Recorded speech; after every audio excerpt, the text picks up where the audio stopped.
That's why you're so careful. You got to be real careful with what you do and what you say and who you hook up with. Because you know what? What if some people hook up with you to get out their mama house? And once they got out, they don't need you. They ain't need you for love. They need you to get out the house. And then you thinking they all right, they went through this, they went through that. Some people, you ask people they pass. Oh, I hanged out, especially those, here it is. People never been in a relationship before, never been with nobody before, never had a girlfriend before, you the first one. They're going to drive you crazy because they're going to be so jealous and so clingy. Or they're going to leave you because they're going to leave you for they think something better than you. Same way with a job. They never really worked. They don't know how to come to work on time. They don't know how to have etiquette even in the office. You don't talk about certain things around professional people. You don't look a certain way, and here it is. You got the general manager, and she coming out. Hey, General. No, boo-boo.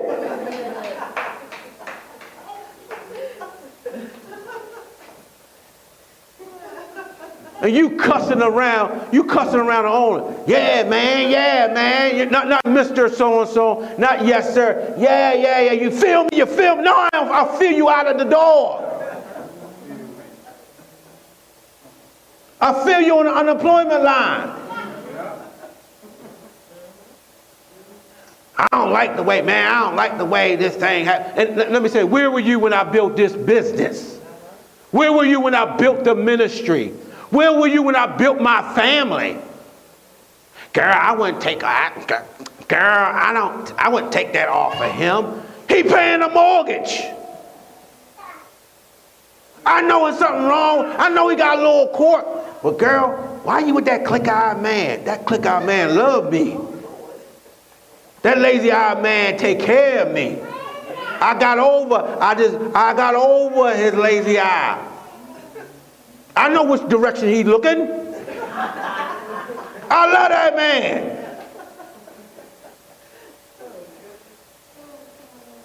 Oh, your woman, man, she a little heavy, man. She cook me food. She take care of my business. She pay my taxes. Shut your mouth. Don't let people talk you out. See what happened? His friends talked to Job and talked to Job about God. And God said, where you get that dark counsel from? Verse 2. Who talking to you? And sometimes you can let folk talk you out of a blessing. You can let people tell you stuff and tell you about other things that your God did. I don't pay no attention to what they do on the other church and who don't come to church and who don't like God or who are lazy. I'm going to be on point, on time for God because I know what my God did for me. Where were you when I was crying? Where were you when I couldn't pay my bills? Where were you when I almost out of my mind? It was God that kept me, so I don't worry about what people think of me.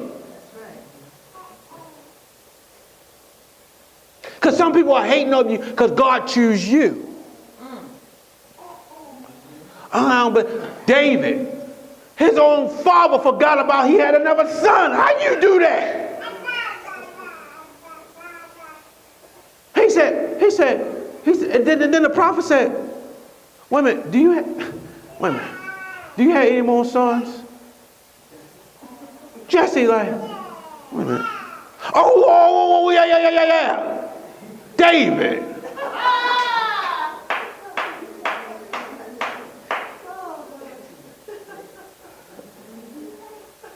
And before he could put the thing on, the thing broke over David's head. The least one. You know what problem with people?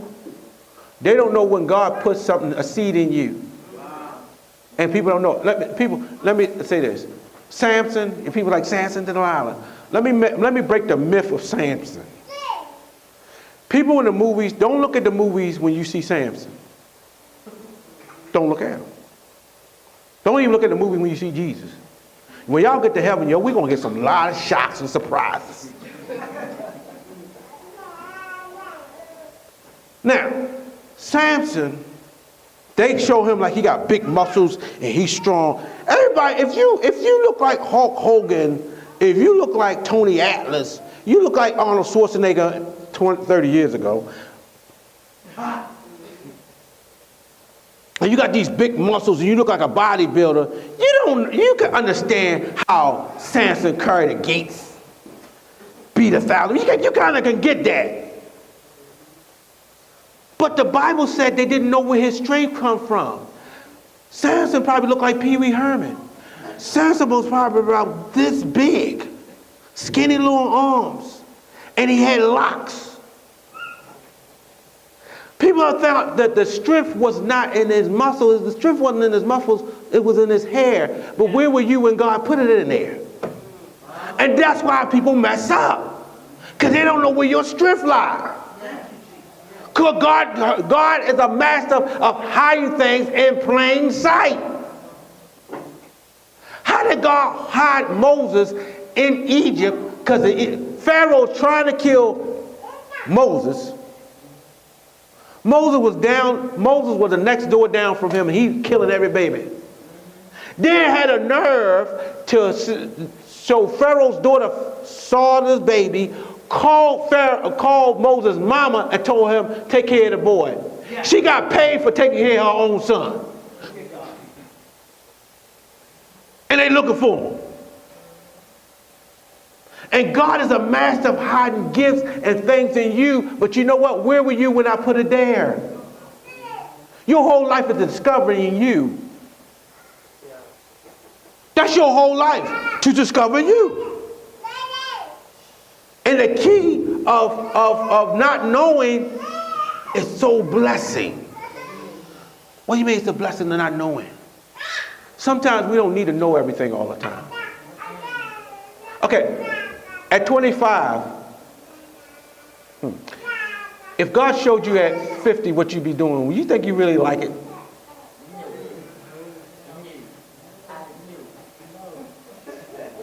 Thank you. Were you trying to change that day? And God said, what if at 60 you knew you was going to die at 60 and you couldn't change your destiny? You couldn't do nothing, because you'd be sitting there, I'm going to die anyway. You jump off the bridge.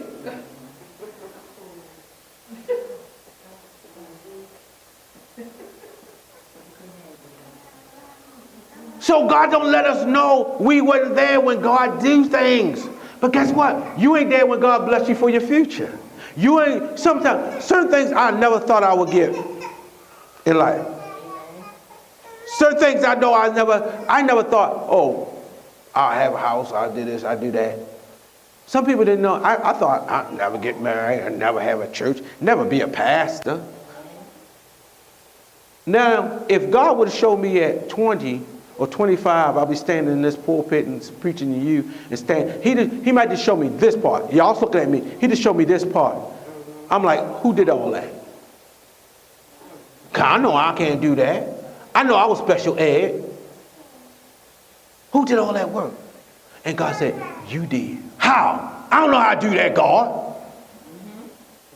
But process made me teach me something. And process will teach you something. When you go through process, then you will know. He asked Job, where were you? When I hang the stars, when I measured out everything, where were you, Job? How do you know what's best for you?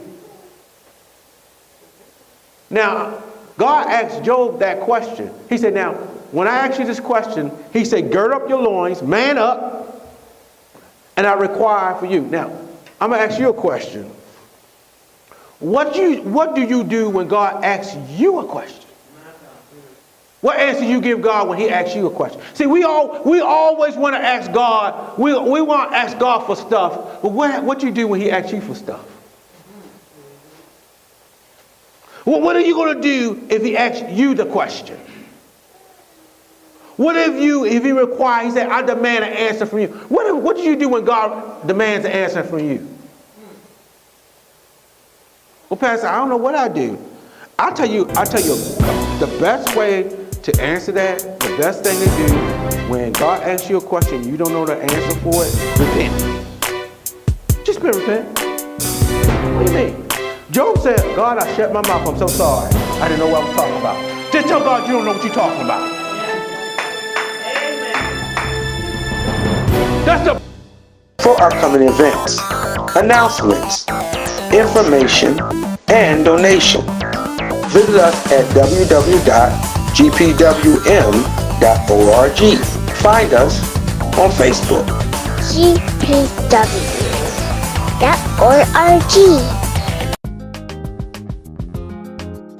Faith, fellowship, funding, transforming the community, a community outreach. If you're ever in the Baltimore and Arundel County area, please visit us at the Storehouse, 7409A, Baltimore Annapolis Boulevard in Glen Burnie, Maryland. Also, you can reach us on the web at www.gpwm.org. Thanks again for watching.